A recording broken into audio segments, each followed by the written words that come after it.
Each year was kind of, you start, you play well, you get promoted. If you don't, you stay put, and, eventually you get flushed out or pushed to the top. And so the way that minor league baseball is structured, it's super unique in that baseball is a team game. When you think about playing in high school, you think about playing in college, little league, like you're utilizing these teamwork, sportsmanship, accountability principles. How do you operate within a team that are super translatable into real life and just in maturation and personal development? You take all of those and you think that the second you go from playing in college into professional baseball, it's going to be the same thing. We're all tugging on the same side of the rope here. We're all trying to win the game.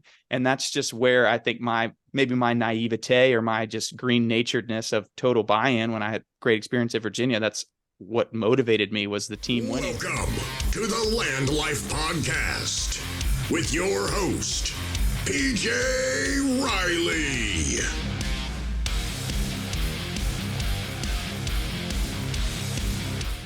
What's going on, guys? Welcome to the LandLife podcast. My name is PJ Riley. Guys, if you're getting value from this podcast, don't forget, like, subscribe, leave 5 stars. Guys, if you really like the podcast, leave us a review. That really helps with iTunes, Spotify, or even at the bottom of this video on YouTube. Just leave a quick review. Nothing crazy. 1 or 2 sentences. Tyler's story was really cool. Great show. Something like that. Nothing crazy. Guys, at the end of this podcast, if what our guest Tyler says resonates with you, he's going to leave ways you can get hold of him. So make sure you stick around to the very end. One last thing. I keep getting messages about the land business. We buy and sell dirt here at LandLife. If you are interested in the land business, but you're thinking, I have a job, I don't have a lot of free time on my hands, but I still want to be part of it. Shoot me a message, hit me up, and I'll kind of explain ways that you can be involved in the land business and you can kind of reap the great returns that we're getting here. This is not a solicitation. It's not. But message me either way. All right, guys. Today our guest is Tyler Wilson. So Tyler, I met through Garrett Maroon, which today, what day is today? May 30th. Garrett's podcast on LandLife drops today on YouTube, Spotify, all those cool places. So I got introduced to Tyler through Garrett, got introduced to Garrett through Matt Cavanaugh and Tim Winfrey Jr. I don't know if you've ever met those guys. Sure have. Great guys. Great guys, man. Just solid people. They do this for a living, this podcasting thing. So that's their gig. But more power to them. Tyler, how's it going, man? It's good. Thanks for having me on, PJ. I think that I would imagine when Garrett hears this, he'll be just ecstatic that the introduction that I get is that I'm Garrett Maroon's friend. He takes a lot of pride in being that I'm that guy. And I've heard something else about you and Garrett. Yeah. Oh, I heard this somewhere else. I've heard you're a pretty good athlete in a former life. But I've also heard that you were Garrett's backup. Guaranteed. I knew that was coming. Again, that's kind of interesting. I heard this. You were Garrett's backup. So real quick, Tyler played baseball, professional baseball, but in high school, Garrett Maroon was the superstar. He was the starter. Oh my goodness. That's what he would say. I mean, to his credit, Garrett was great high school player, all-state player. I was his backup and 3 years younger. But that's just the way that life goes. 2 years in school, 3 years of age. But he was great. I'm busting his chops. Garrett was awesome. He's been a great friend of mine. He was a great mentor when we were in high school. He played, we had a great high school career, I guess, together, but he went into a different path after high school, didn't play anymore. I was fortunate to play for 4 years at Virginia and then played 10 years professionally. And so now he feels like it has so much more credence. He's proud of me because it makes his accolades that much better. He could have been. What could have been if he would just kept going, Exactly. Yeah. All right. So Tyler, can I give us a little more details on that? Like, how you got to the point we're at right now? Like let's start in college up to now. I mean, you played professional baseball for 10 years. So kind of give us like a little detail on that.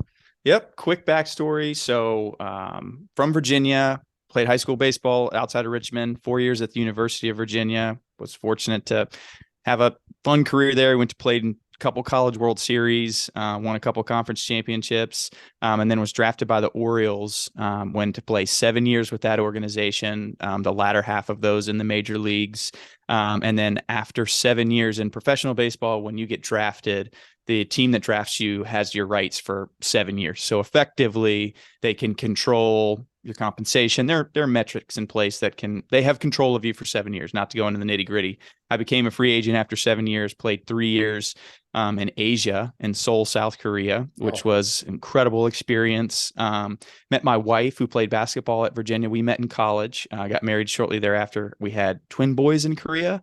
And then in 2020 in COVID, we had our 2-year-old daughter, and I blew my elbow out throughout in the midst of that season. So that was kind of the final straw. There were a lot of things leading to my retirement, but that was the final straw there. So we have 4-year-old twin boys, 2-year-old girl, and a 4th on the way due in September. We live in Charlottesville, Virginia, where UVA is. That's where we've kind of made life. And I transitioned into real estate professionally fairly immediately after retiring. Kind of knew that was a place that I knew the general sphere that I wanted to get involved in. Started out selling homes, sold 50 homes in my first year, and then transitioned actually now to where I focus more on land acquisition and development for a national home builder in the Mid-Atlantic. That's awesome. So we got to talk about that in a second. Okay. How many years were you in the like AA, AAA, minor leagues before you got to the big show? Yeah. So I got drafted in 2011. You go straight in. The structure of the minor leagues has changed a little bit, but there are like 7 levels that you kind of have to climb the ladder. There's a couple levels of rookie ball, what's called short season A ball, low A, high A, AA, AAA, and then you get to the major leagues. So I was fortunate being those lower levels are kind of reserved for like the 15 to 17-year-old, like high school or Latin American players that come in and, sign big contracts in the beginning. Where I, being 21, when I started my professional baseball career, I started in short season. So I kind of skipped those 2 rookie levels, climbed every rung in the ladder along the way though. So 2011, I made my debut in 2015, beginning of the season in 2015. So each year was kind of, you start, but you play well, you get promoted. If you don't, you stay put, and eventually you get flushed out or pushed to the top. And so the way that minor league baseball is structured, it's super unique in that baseball is a team game. When you think about playing in high school, you think about playing in college, little league, like you're utilizing these teamwork, sportsmanship, accountability principles. How do you operate within a team that are super translatable into real life and just in maturation and personal development? You take all of those and you think that the second you go from playing in college into professional baseball, it's going to be the same thing. We're all tugging on the same side of the rope here. We're all trying to win the game. And that's just where I think maybe my naivete or my just green naturedness of total buy-in when I had great experience at Virginia, that's what motivated me, was the team winning, getting to professional baseball. And it's like, these guys on my team they're kind of rooting against me, because there's the harsh reality. A lot of money involved now. It is, man. Like, you're trying to put food on the table for your family. Like, this is your job now. And the hard reality is that, of those teams in the minor leagues, like only a couple of guys get promoted to the next level.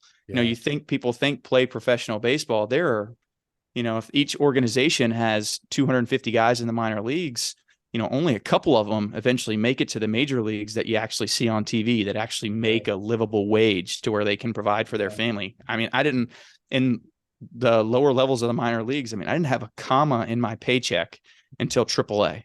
Yeah. Like, that is just, I was living in closets. I was fortunate in the season. I was blessed by host families who opened up their home to me. Cause I didn't sign for a bunch of money. I didn't get a huge signing bonus.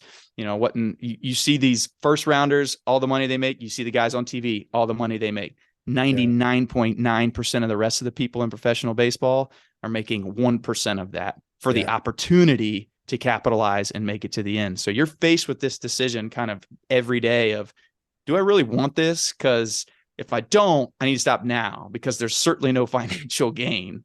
How I'm putting my family's future on hold by just playing the game, if that's all that I'm here for. We want to think of it in this like quintessential, beautiful game. You get to play baseball for a living. You have this simple life. Well, when you peel back the curtain and you're on 10 to 12 hour bus rides, making $700 every 2 weeks, sleeping in closets in the off season, substitute teaching and training in the in between time so that you can have the opportunity to play again the next year. Like there's a calculated cost that comes with the opportunity to play. Like you're truly betting on yourself that I can make it to the next level and that I can ultimately make a career out of this, to where you have the opportunity to make it all worthwhile. I mean, you blend all the gains out, the latter half of my career into what combining the first 3 years, like it's the game was very kind to me, but it doesn't become this, like, you're not making buku bucks of money. Like you are betting on yourself for the opportunity to get to what we all see baseball as on TV. Yeah. So that's funny you said. I asked that question because I had a friend at the gym, and he was a AAA. He was on AAA, AA, somewhere in there. Mm-hmm. And he would tell me that he showed up to the gym one day and he had a black eye. And I didn't know this guy played baseball at all. Mm-hmm. It was off season. I didn't know at all. And I'm like, man, you're all right, dude? Did you bob when you should have weaved? And he's like, no, I got hit in the eye with a baseball. And I'm like, what? And he goes, yeah. I play baseball. I'm like high school or college? Like, how old are you, dude? And I couldn't really tell. He's probably mid-20s, but I was like, he goes, no, I play for the Cubs. And I was like, really? Like professional baseball, like not like a local team. And he's like, yeah. Right. So anyway, we got to talking, and he's a pretty cool guy. And he tells me, he's like, all my friends, when we go out to eat, they want me to pay. Right. He's like, they think I'm rich. He goes, dude, I don't make any money. I make a few $100s a week. Right. And I was like, I couldn't believe it. But he's like, that's just how it is. And I don't think a lot of people know that because you say, I mean, you're a professional baseball player, and you are, but there's so many athletes in professional sports of every level or every type that don't make a lot of money. But people think, hey, you're on TV though. Right. You got to be making a lot of money. Like, well, sure. Yeah. There's some minutia there. Like when you get to the point where you're on TV and like you're actually, people see you, they have a chance to maybe tune in. The minimum wage of that level is collectively bargained to kind of like protect against the image. Like it's factored in, but it takes, to your point, so much to get to that point. Like they say, the adage is to get from high school baseball to the major leagues is you have the same probability as if you walked up to like a 5-digit safe and plugged the number in correctly on the first time. So it's like, not to over dramatize it, but like that's the reality of, those are the odds that are facing you. Like to go from finishing high school to playing in the major leagues, you can't make a life out of it unless you at least get to the major leagues for a day. Everything changes in your career if you get there for a day, but that's kind of like that 800-pound gorilla on your back when you see these guys who are AA, AAA, have been grinding for their life. And you see these feel-good stories of a kid who's, that occasionally they'll pop up on SportsCenter or on ESPN, a guy who's 30 and makes the major leagues. And it's like, if you don't fully, most people are like, oh, that's great. Like he stuck it out. Like he finally like broke through the ceiling. Like I would love to know the cost that man incurred to have the opportunity to be 30 years old. Like that, the amount of fortitude that it takes for a guy to stick with it for a decade, again, making a couple $100 a week and having kind of the deck stacked against him, and then just finally being in the right place at the right time, finally changing that image that you've been painted into. I mean, it's just like anything, like people start seeing you as a guy, he's just a AAA guy. Like he's just a guy who's going to be an organizational good guy, team guy. And then how do I change the way people view me? Like I can't keep doing the same thing over and over again, but that's who I am. I mean, that's what's gotten me to this point, right? Like that's what I do well. Like, so how do I navigate this balance of being who they want me to be so that I can have an opportunity in my career versus being really clear in who I am and believing that that is good enough, that I can find ways to master that, be more efficient, and use that to get me to the next level. One of the biggest lessons that I learned in playing was that trying to be somebody that other people want you to be is never going to work. You are who you are, and that is enough. Like the way that you were created to be is more than enough. And to not let the lies of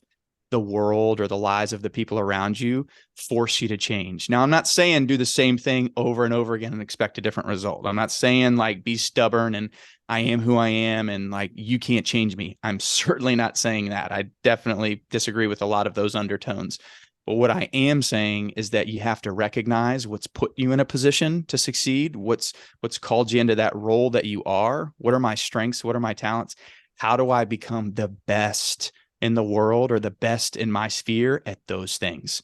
How do I take the talents that I have, maximize them, and force the world to not only accept them, but to pay me for them? If we're going to talk about baseball, like how do I'm speaking in generalities. To use me specifically, I was never going to throw 100 miles an hour. I was never going to strike every single person out. I wasn't Justin Verlander, like there's only one Justin Verlander or Shohei Ohtani. Like those guys are very, very rare.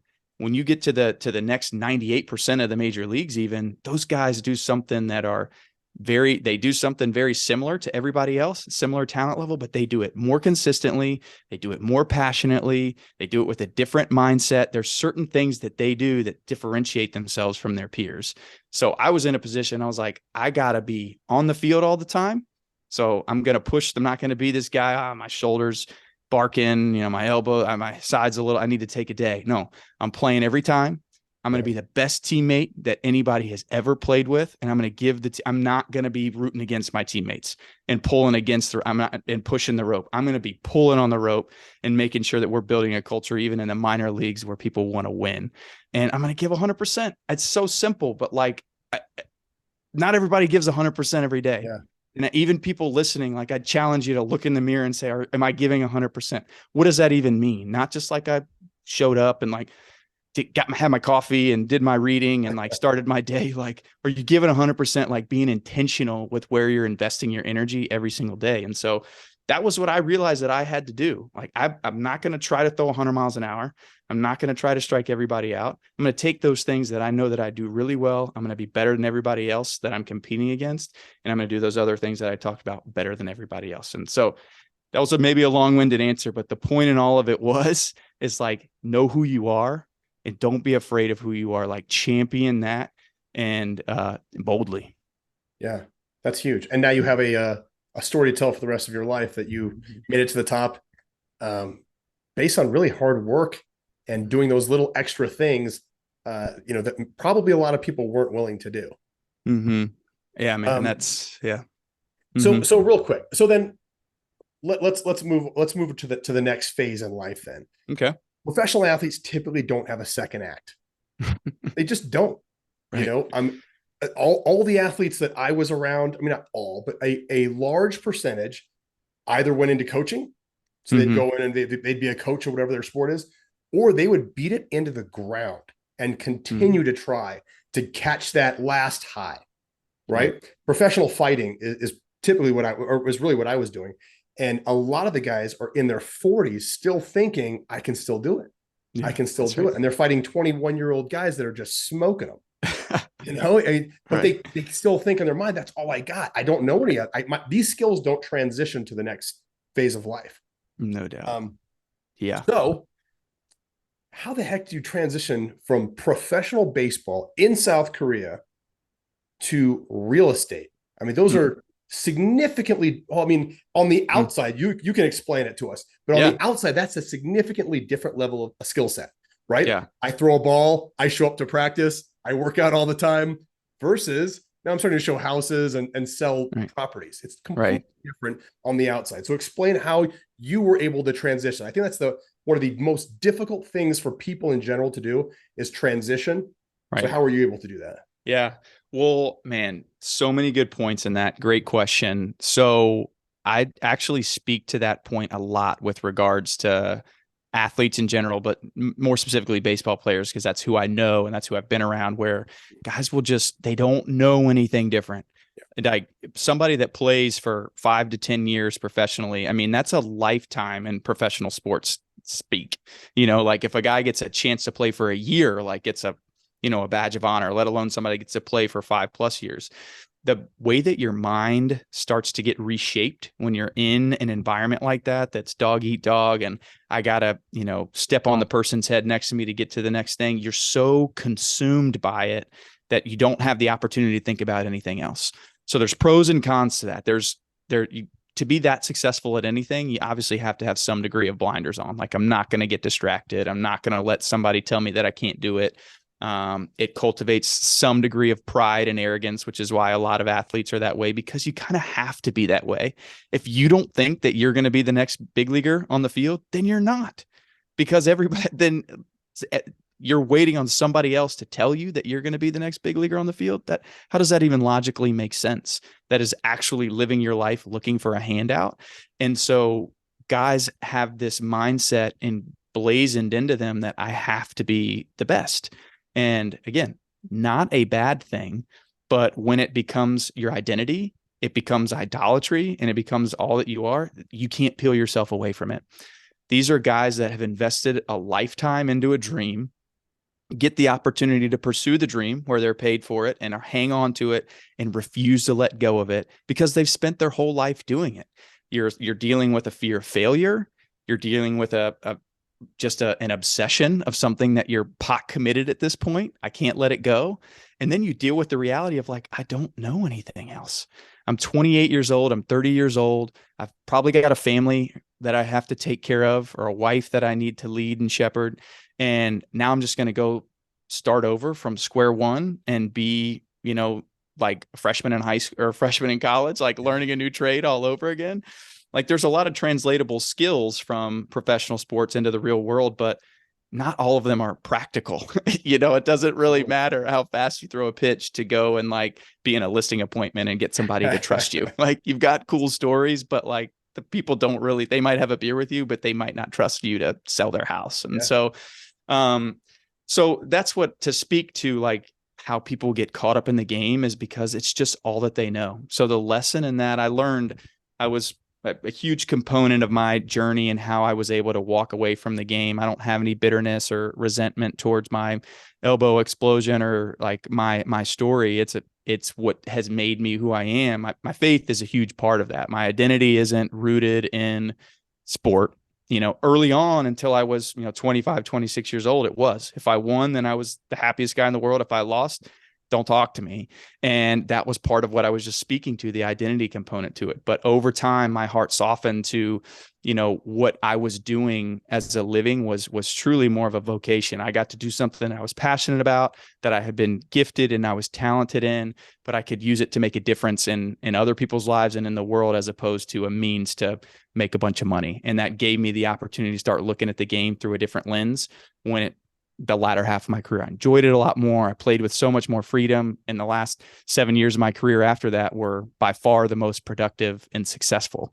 So there's not only is there like joy in being able to know who you are and who your identity is, I had more fun in what I was doing. I was way more successful from a tangible and financial measurement standpoint. So there's certainly, if for those that are not to bait and switch, like faith or identity into financial gain, but like the truth is when you can take the lid off, being the doubt and the uncertainty and the questioning who you are, when you can take that off, whatever means that is, when you can remove that ceiling you've self-imposed on yourself, is when you actually take the next steps into your career and into being successful. So I talked a lot at you there, and I didn't even answer your question about transition, but I'll get to that now if it's all right, to instead of just these 5-minute soapboxes I'm going on with you. No, I love it. And I'm thinking, as you said that, though, I'm thinking, how often are people asking you, when are you going back to baseball? You look young. Why don't you go? How many years old? You go back to the old, and you can get into the transition part in a second. But I thought about that right away. I was like, how often are you going to the old, I don't know, a family barbecue back home, right? Yeah. Great, cousins' birthday parties, and everyone's like, so you're selling houses now? Right. Why aren't you playing baseball? can't Like see on TV anymore. That's nowhere near as I fun. yeah, right. I thought that was how often are you coming in contact with that from a person outside that doesn't have to experience that? How often is that happening? Yeah, all the time, all the Okay. time. And then I show them this old scar that I've got here. I don't know if you can see, and they're like, oh, okay, like I get it. And I show them the X-rays of the bones that are floating around, and I can't even do a push-up anymore because of Go it. And they're lefty. like, oh, yeah, Go exactly. lefty. Why You, not? you can do Well, lefty, I'm sure. well, and then the question, like, the follow-up is to your point, like, why don't you coach? Why don't you, college, or why don't you be involved some way in the front office? And it's a legitimate question. Like I have wrestled with that. I have a lifetime 31. I was 31 when I retired. 31 years, well, minus youth. You get what I'm saying? Of a lifetime in the game, and I've learned a lot. It's what you're technically an expert in. People talk the 10,000 hour rule, spending a lifetime learning something, do what you know.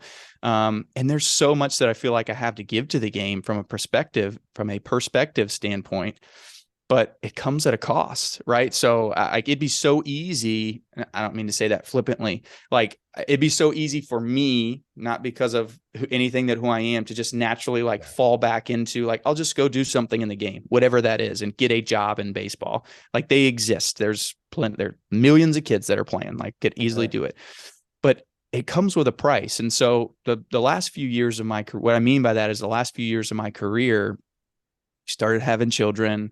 When you play baseball, I would leave the end of January and I get home in, depending on postseason, October or even November in some sorts.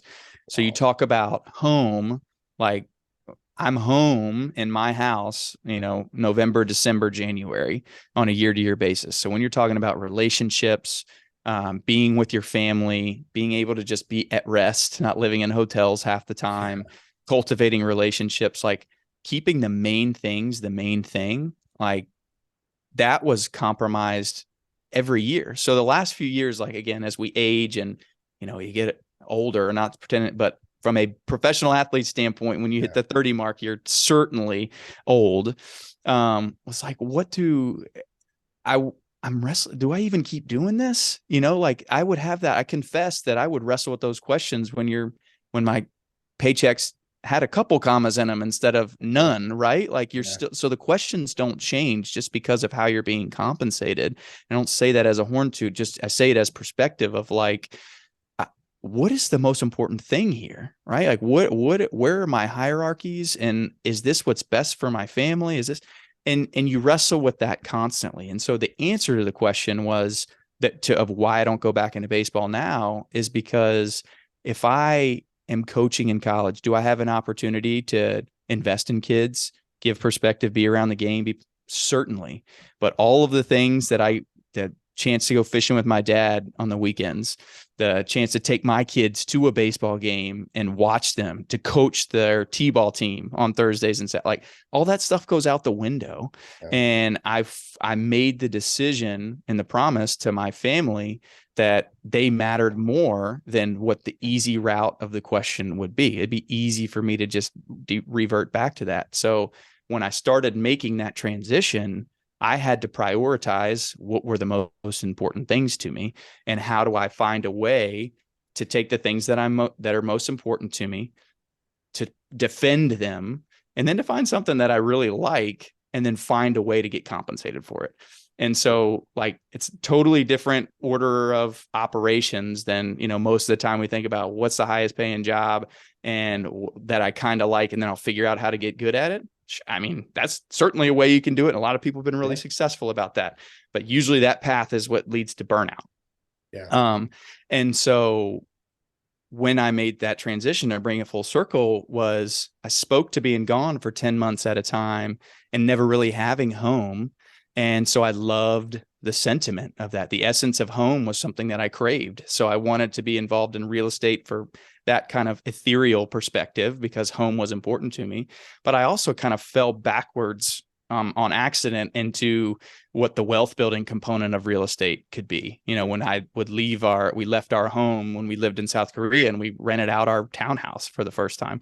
I wasn't thinking about I wasn't taking an active role in my family's wealth building future at that point, when we're in our late 20s, which was, again, my immaturity. I didn't learn that in my home. I didn't learn that in college. I wasn't, being poured into on what it looks like to build wealth generationally or how to invest. I was very passive, and I just took what was given to me in my paychecks and I handed it to somebody else and said, hey, what do I do?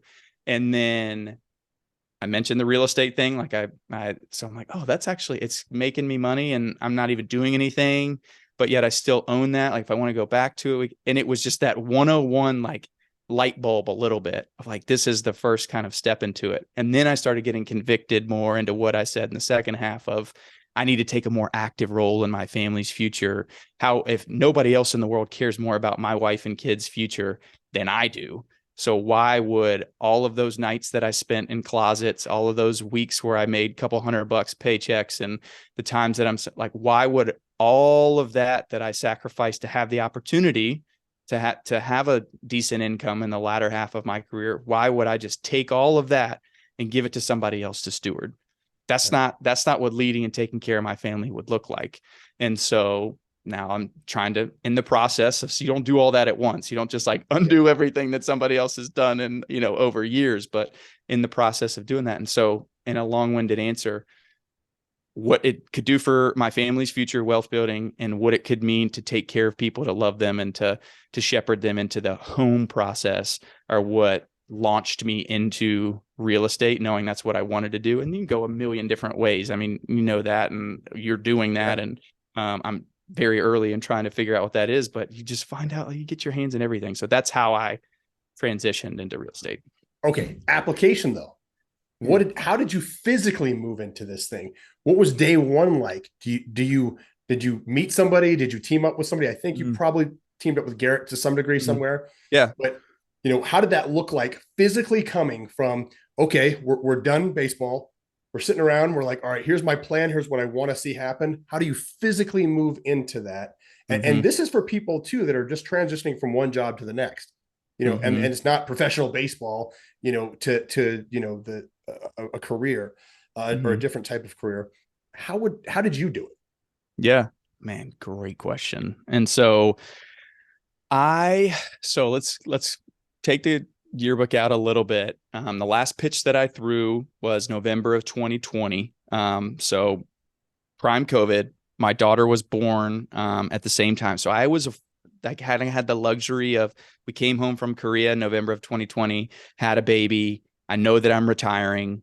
I had a little bit of a window. So like, I'm going to give myself a couple of months. Actually, so my daughter's born November 29th, last pitch November, whatever. Like, like January, first week of January, I need to have a job. And that was like my mentality of, always having to be working towards something. Yeah. Baseball, athletes, like you got to have a goal. You got to have something that you're on the path to working towards. And again, that's a good thing, but in a silo, sometimes it distracts you from what's most important, maybe in a transition. Like in a transition, maybe you need to identify what is most important to you. What are you trying to get out of this, rather than just like being busy is kind of what that was. Like I needed to prove to people that I was moving, myself included, that I was like moving the needle in the next direction. I wasn't going to be that guy that baseball, held down and didn't start the next chapter and just kind of wallered in pain. And so I self-imposed this deadline that I have to be, in my new career 60 days after I finished the one that I had done for a lifetime. Yeah. So silly, so naive. Like what? Like no, why? I would never tell anybody else to do that, right? Yeah. So like, why would I do that to myself? But there's a great lesson in that for everybody to hear. Like some of the things that you would laugh at somebody else if they told you that that's what they were going to do. You do it to yourself though, because you don't hold yourself to the same standards. You think that our pride gets in the way. We'll be fine. We'll figure out how to be good at it. I'll figure out how to love it. And I'll figure out how to make money doing it. Like I'll just figure it out. You get this failure to launch complex. And I remember having a meeting. So the practical point of that was self-imposed, but how I worked, I got to that deadline. I was getting ready to start a job 72 hours beforehand. I'm like, no, it's not it. This is not right. And you go through the exercise of getting to the starting line, and then I pull back. And in the next few months, as I wrestled through that, I had people that were so kind and gracious that invested into me, that were willing to listen to my story, that asked great questions, that had gone before me. I sought people out. We can read books, and I love reading books, love hearing perspective of people who've gone before and who have done it. And there's so many powerful testimonies out there that you can read and try to build your own template out to have. Highly encourage that. I do that constantly all the time. But there's something missing when you're reading somebody's testimony on a page, and how they've gone before, that the whole picture doesn't always get painted in those, the 48 hours of a lull in between, like, productivity and like taking a step backwards on moving the needle. Like, you don't really, the mundane doesn't really get elaborated on in a book, because they can't. That's not what's exciting. And so when you have actual people in your life who've gone before that can relate to that and just invest into you, ask good questions, hold you accountable, usually we think accountability, we associate with progress. Somebody hold me accountable so I can keep moving the ball down the field, so I can get closer to, the next job. That's true. But there's also accountability in like being restful. There's accountability in keeping the main things the main thing, and learning how to do that. Right. Like we throw out these, comments or euphemisms, like you throw these things out, but nobody really knows what it means. So I've found people that understood, that had gone before, people who transitioned out of the game before, people who had been in the same experience, who are now in real estate, who were in finance, who were in banking, everything. I had no interest in going into finance. And I shadowed people in finance for, days at a time, just to affirm that I had no desire to go into finance. I am positive I do not want to do this. This is not good. Yeah. Love you, but don't want, so you learn that, okay, so the what does matter. I love this guy, and I love being in the same room with him, and I love the why behind what he's doing, but I can't stand finance, so that unpacked the lie of, it doesn't matter what you do. If you have the right why and you're with the right people, then you'll figure it out. That's true for a lot of people. For me, I needed to be passionate about what I was doing. I needed to have conviction in that what I was going to invest my time in was going to make a difference, and that I would do it, that not that I needed to do it well, but that I would have enough passion to eventually be able to do it well. If you don't love what you do, you're never going to be great at it. Yeah. Like, that's just, you might be talented enough to be good at it and, live a life doing it. There are plenty of people that are very talented and that can do that. But if you want to be great and actually make a difference, you got to have passion and conviction, or else you're just going to do what everybody else around you is doing. And then you're going to be just a part of the herd. So I got a question for you then. How soon? So when you were in the minors, it took you quite a few years to get to the majors, right? When you were in the majors, you decided you're going to do all those little extra things to put yourself ahead of the competition, right? You may not throw as hard as this guy, but you're going to do this, and this to put yourself ahead of the game, right? Have you taken that lesson into real estate and said, you know what, starting on day one, I'm going to do all the extra things? And what are those? If you thought about that, or I don't know why I was just kind of comparing your two different fields, and I'm like, did you take that lesson from baseball and just kind of throw it into real estate right away? Yeah, absolutely. I did. So when you take a professional athlete's life and you kind of put it on like a track of, little league to major leagues, and you look at their goals from when they were 7 to their goals to when they were 27, and the evolution of those. Maybe not for everybody, because I don't know everybody's goals, but in my experience, I'll just speak using me. It's a circle. When I'm teaching my boys in little league t-ball, like the things that I'm trying to teach them to be a good teammate and to work hard and to follow the rules and be a man of your word, and like very elementary things that are applicable to real life. We use baseball as a platform for real life. as you advance in your baseball career, you get into high school and college and then professional baseball, like your goals become, it's okay to have goals that I want to win this many games. I want to get promoted to this level before the season is over with. I want to have this many strikeouts. Like there's certain, I want to throw X miles an hour harder. Like having goals critical, super important, that are measurable, that you can work towards, with the understanding that 100% success rate of achieving those goals is not good. First of all, if you're achieving every goal you ever set, then your goals aren't big enough. But that goals are a vehicle to keep you on track to the bigger picture, not like the measurement of success per se. That's a little bit of a outside your brain thinking, but that's how you learn that when you get to a point where you're looking back and you've achieved every goal that you ever set, not like in a, like when I got to the major leagues, I'm kind of like, now what? Like, this is the biggest goal I ever set for myself. I set too small of a goal, man. It was a big lofty goal and I'm grateful that I had to achieve it, but I got there and I'm like, now what? I've been setting these goals my entire career and now I'm here in the big leagues and I don't know what to work towards, because now I want to help the team win. That's all that matters. But like, how do I keep getting better? Where are my measurements? And you reshift and you refocus in that moment of, okay, how do I set goals to get me to the bigger goal? I don't have a bigger goal anymore. You don't like in that moment get to decide, now I want to be a Hall of Famer, or now like that was never going to be me. It didn't matter if I set that goal or not, but like, you don't get to stop and start. You don't get to take your foot off the gas, throw it in park and then fire the train back up again. When you've been building that much momentum, you got to have bigger things. So I'm getting tangential on you, man. So the goal started out very elementary, and then you start baking in these complex things so that you can be more consistent and so that your skill set can evolve so that you can get to the bigger goals of promotion and ultimately the major leagues and beyond. And then in the back half of my career, once I kind of accomplished all those things, goal wise, I still had some like measurable things, but the 3 goals that I had the last 5 years of my career, I had 3 goals and they were daily, they were measurable and they were clear and they were very simple.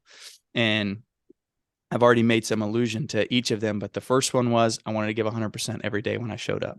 And I was clear about what that meant. I wasn't going to lie to myself. I was not going to say that I showed up and just because I did what was on the paper that I did 100%. No, I wanted to be intentional with my effort every single day. Whether today was, it's the rest day before I'm starting. How am I intentional about my preparation before the game? So 100% effort. The next goal was I wanted to get better at something every single day. Now, there were seasons in life where that one thing that I was trying to get better at were for months. I'm focusing on executing a 2-strike changeup that bounces on the back corner of the plate. Like I'm trying to get better at that for literally 2 months in a row. And I'm just not.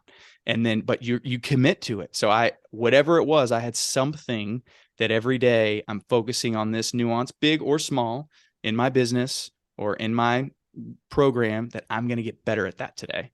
So that was goal number 2. And then the third goal was I'm going to be the best teammate that anybody's ever had. And that means taking care of people. It means being intentional with the people around you. It means asking good questions and being a great listener. It means knowing people's family. It means recognizing where somebody else is at in their career. Like, are they struggling with something? Are they having doubts? Are they going through something that you've gone through already that you can pour into them, that you can disciple them, that you can mentor them? Or even the people above you, are you going to pursue them as teammates? Are you going to make sure that you're pulling on the same side of the rope as them so they know they're encouraged and that they have, teammates that believe in them? Like, those 3 things are 101 that you learn when you're in T-ball, that you would hope that you have a coach that teaches you those things in T-ball, but they mean the first sentence and then they stop. And then you just layer on and we overcomplicate the game, or we overcomplicate our businesses. Yeah. We start layering on all of these systems that we have to have. We need to start bringing this in. We need to start factoring this in so that we can grow. We need to trim this out.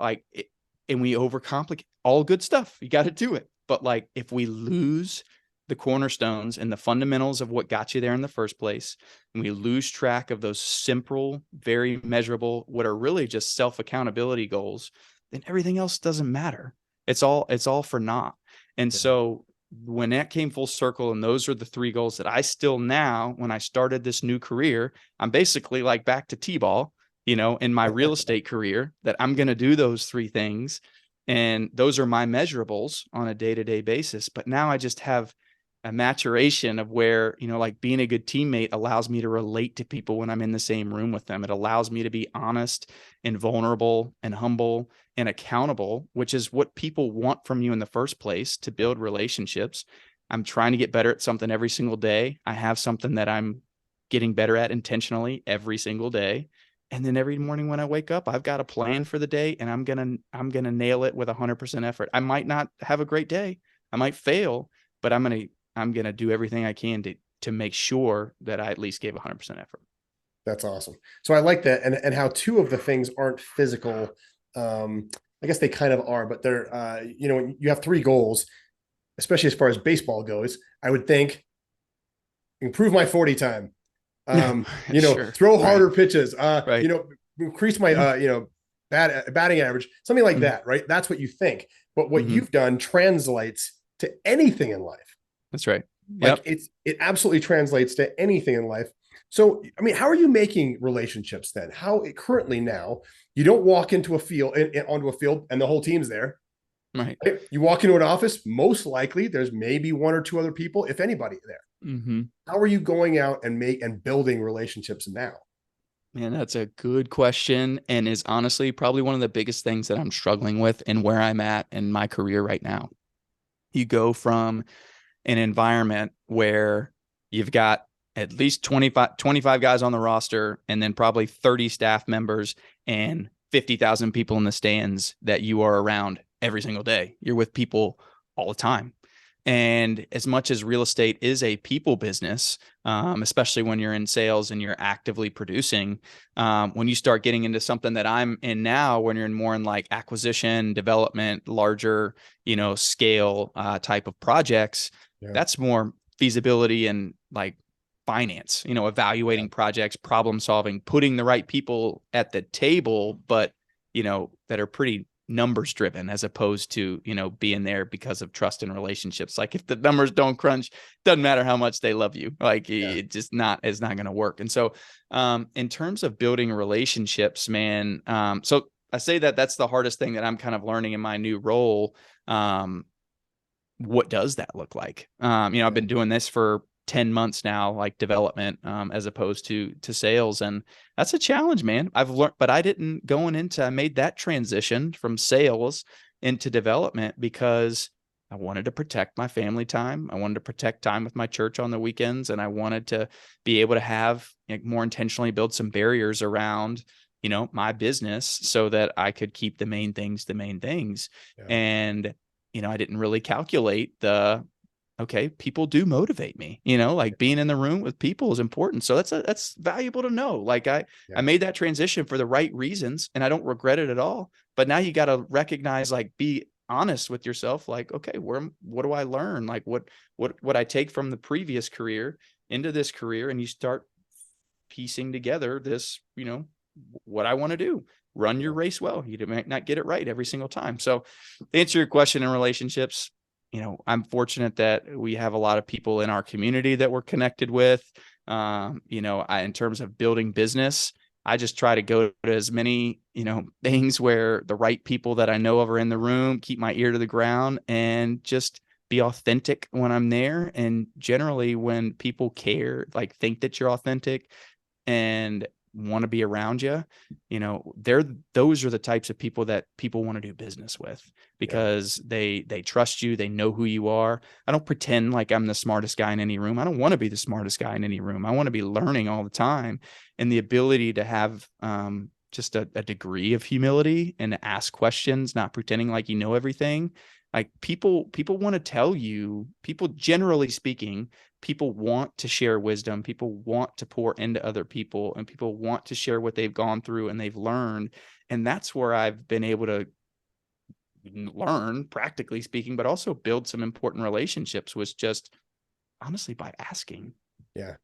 Yeah. That's funny you say that. I like the authentic part too, because you go into a lot of those rooms, those meetup type groups, right? Mm-hmm. Where maybe people aren't as authentic, and they drive people away because they think in their minds, I have to impress everyone in the room, Mm-hmm. right? I Mm-hmm. have to tell them how That's right. great I am. So you That's right. would, for example, you could be like, you could be carrying a baseball bat, Right. and they're like, Right. oh, this thing, Yeah. it's because I play for the Orioles. Right. Oh, Right. I'm Right. sorry, I didn't even know I had it in my hand. Yeah. Hi, Right. my name's Tyler. Yeah. But Exactly. instead, right, Right. you're like, you just go in there and meet people, and it's Mm-hmm. it's a genuine back and forth conversation. And Mm-hmm. if they like you, you guys can start talking business. But Yeah. I think that's where a lot of people miss out. If they're not authentic initially, and Mm-hmm. it kind of skews the conversation down the wrong road. That's right. Um, so you're Yeah. going to meetup groups then, right? Like the Yeah. Yeah. meetup.com type things. Yeah, well, I mean, from a development and acquisition standpoint, I mean, it's like one relationship really leads to another. When you're kind of in those circles, they're not huge circles of people that are looking to take on 8 to 9 figure projects, right? So those are a little bit different. But in terms of like from a sales, and to speak more to the audience of, from a real estate standpoint, from relationship building standpoint, I mean, I'm not a social media guy personally, and I won't go down that path, but I don't have social media. But I still have enough of a sphere and enough of building my business solely on relationships to be able to execute, a business that sold 50 houses in a year, right? And so I believe that the authenticity that we talked about, relationship building, humility, and going into spaces where people will trust you because people want the real you, not the ideal you. People don't want the Instagram you. They want to know who you are and what you care about, and see you as a person in the room rather than just a pawn that they've employed to do work for them. People want to be in relationship. Not to get into all of the like psychology statistics, but the amount of intimate relationships that people have nowadays are vastly less than what they had 50 years ago, right? Like people would say that on average right now, Garrett knows all these statistics. He's way better than me. That like less people would say that they have less than 2 genuinely authentic, intimate relationships with other people now. Mm-hmm. Like that is a staggering statistic that people could say that they have less than 2 best friends in this world. Like, and what that speaks to is one, it's just the way that culture is shifting, but that there is an opportunity when everybody listening is in all likelihood has an entrepreneurial spirit and are thinking, where's there a need? How can I meet that need with a business? Well, if there's massive need for relationship building, or relationships in the world, then whatever business you're doing has a massive opportunity to be cultivated on relationships as the primary driver, because people are craving and yearning for whatever that might look like. So we believe so much in building authentic relationships that not only create a successful business, but also make an impact on people's lives and make it honestly a heck of a lot more fun to do. Yeah, definitely. Yeah, the loneliness epidemic, I think, is I think Garrett and I were talking about that. I'm pretty sure it was Garrett. I'm sure you were. Yep. It's such a big thing right now. If you can appeal to people and just be a genuine, honest person and talk to them like a human being, it changes the game. And you don't realize how much it changes the game until you look at their eyes. That's and you right. see how much it's changing. You're like, wow, this really is. You really like, people don't talk like this anymore, I guess. That's so right. No, it's doubt, kind of man. nice. No doubt. No doubt. I mean, yeah, absolutely true. I could go off on that for a little bit more, but I'm We talking need to at do you this way too again. much. We got to do this 2 times. So we're gonna do another show. We're gonna do a follow-up show after this one. Nice. All Does right. that sound good? Sounds good, man. Right on. All right, Tyler, how can people get hold of you? Yeah. So Garrett and I, you mentioned, we've talked about him a lot. And he's going to be so excited about this. We actually, we run what's called the Faithful Agent. So you can reach us. You can reach me at tyler@faithfulagent.com as an email. Go to faithfulagent.com as our website. We try to create a community and a network for agents to get together that are like-minded, to grow their business, to hold each other accountable, to pursue their faith while growing their business. So if you want to get a hold of me directly, Tyler@faithfulagent is a great email for me. I don't have any social. Again, I mentioned that. Sorry, but I'll certainly respond TikTok, to you there. Man. We're gonna get you on TikTok. Start making videos, dancing or something. No, God, you don't want that. You do not want that, PJ. All right. Yeah. We'll work on that. All right, Tyler. Here's the big question I ask at the end of every podcast. Yep. A big question. This is like Mensa level intelligence. You're going to have to really Okay. this. Okay. Mm. All right, Tyler, we are LandLife. I buy and sell land all over the country. Yep. If you could buy land anywhere in the world, where would it be and why? Okay. I'm going to answer this question with a lesson. This is how I usually, Here we go. as you can't tell, like I'm soapboxy. Sorry to all you listeners, but I would buy land in Charlottesville, Virginia. Okay. And the reason why is because it's what I know. It's somewhere that I'm passionate about, what I care about, and something that I know that I can get the highest and best use out of it. So the lesson in that is I've made mistakes recently in being distracted by things that have awesome potential outcomes, but that don't align with who I am or what I'm passionate about or my talents that I've been given. And I've enjoyed getting outside my comfort zone. There's certainly space for that, and there's a lot of growth that has been had. But one of the big lessons that I've learned in this is that knowing who you are, what you do really well, and what you know best, there are plenty of ways that you can thrive in this life doing those things. You might have to stretch your mind a little bit and challenge yourself to get creative and to grow and multiply those talents, but they certainly exist. So I would buy land where I live and where I love. That's awesome. That is so cool. Yeah, we're starting to buy in Western Virginia, all over Tennessee now. Okay. And Western and Central Virginia, I think, that's the next two targets. So, all right, I'm here for answer. it. Good answer. I like it. Right on, Tyler. Thank you so much. I really appreciate it. Yeah, my pleasure, man. Thanks for having me. All right, guys. Till next time, I'll see you on LandLife.